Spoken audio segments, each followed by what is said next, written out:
Hello, my name is Gabriel Estes. I am going to complete my head to toe assessment. First, I would introduce myself to my patient, tell them why I'm there.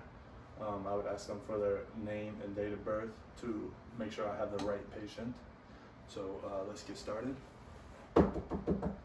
Hello, my name is Gabriel Estes. I'm a student with Marian University. I'm here to just get some quick vital signs and do a head to toe assessment. Does that sound okay with you? Yep. All right. So first, I would ask my patient what her name and date of birth was. Samantha Jones, 12/19/1996. All right, great. So that means she's oriented to person. I ask her what date it was. August 29th, What do you know what year it is? 2021. Great. And then I would ask her where she is at. The hospital? In the hospital. Great. Oh. Well, we would be in a hospital setting, and then I would ask her why she was there. Just for the video's sake, she doesn't really know why she's here, besides to help me complete my assessment. So now that I know she's alert and oriented times 4, I would start to begin my assessment. First, I start at the top. I would look at her head. I would feel around for any contusions, lesions. I would check for any vermin, look at the distribution of the hair. Everything looks normal. Next, I would look at her eyes, make sure they're round, reactive, and equal. Great. I have her tilt her head back, look at her mucous membranes, make sure her tongue is midline. Great. And then I would do a hearing acuity test, but for the time's sake of the video, I will not be doing that. I can also do a visual smell to test her smelling acuity. I have to close her eyes and ask her if she knows the smell. Alcohol. Right. Great, she passed the test. Next, I would look at her trachea, make sure that is down the midline, there's no deviations. Following that, I would check her pulses. Radial pulse, 2+, pedal pulse, 2+ equal. And then I would start with the respiratory, or I would do a strength test with her hands. Squeeze, thank you. I have her raise her arms up. Don't let me push down, don't let me pull. Great. I'd have my patient shrug her shoulders. Don't let me push down.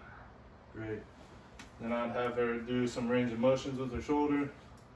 Have her arms straighten out. Circles. Great. That'll just test the musculoskeletal range of motion. Next, I would listen to her. The 5 spots.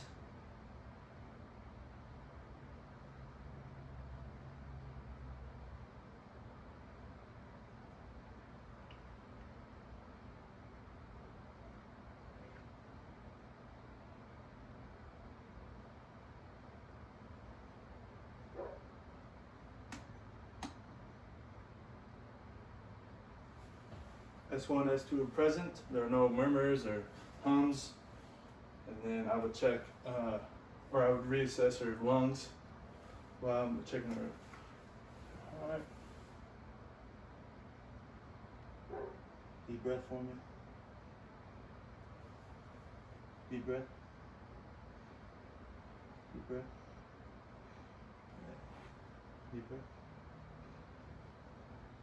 Deep breath. All right, I have my patient sit forward, check the 9 spots in the back.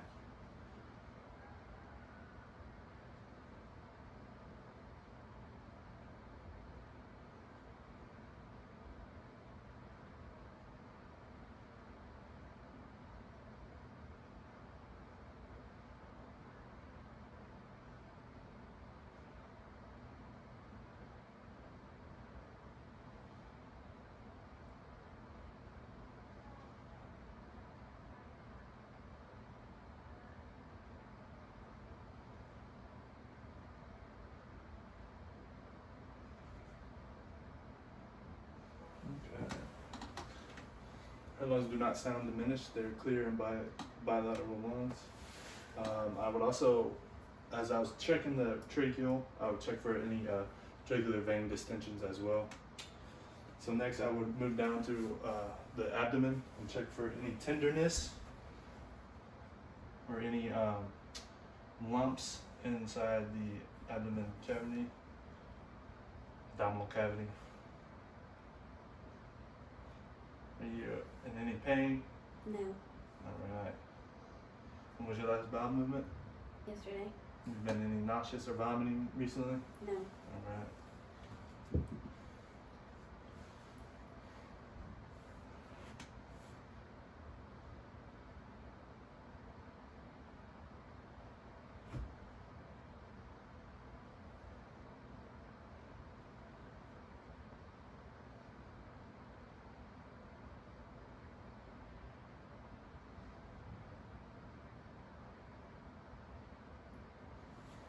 With normal active bowel sounds.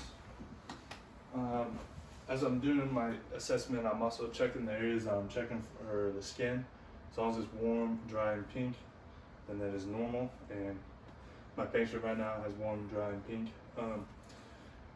Also, when I'm in a hospital setting, if they have any drains, if they have any IVs, any wounds, I want to assess those. With IVs, I'm going to be checking for if it's warm, red, or if there's edema around it. Check the IVs if it has this patency. With the drains, I want to make sure there's no infection where it inserts into the body, and that's checking for any like redness, edema, any infiltration. With the wounds, I just want to make sure that they're not getting bigger or worse. Want to make sure I'm using sterile technique when I'm assessing those and doing the dressing change adequately. Next, for my patient, I would check her strength in her legs.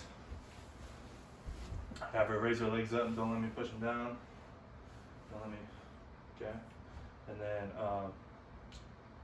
I would have her point her toes to her ceiling. Don't let me push down. Don't let me, okay. And then can you do some with your feet? You want to push down, up, right, circle, great. With your wrist, you want to push down, up, circle, great.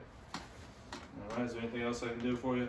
No. All right, then I would make sure when I'm leaving that I would give her the call light, make sure the bed is in the lowest position, all the safety precautions I need to do.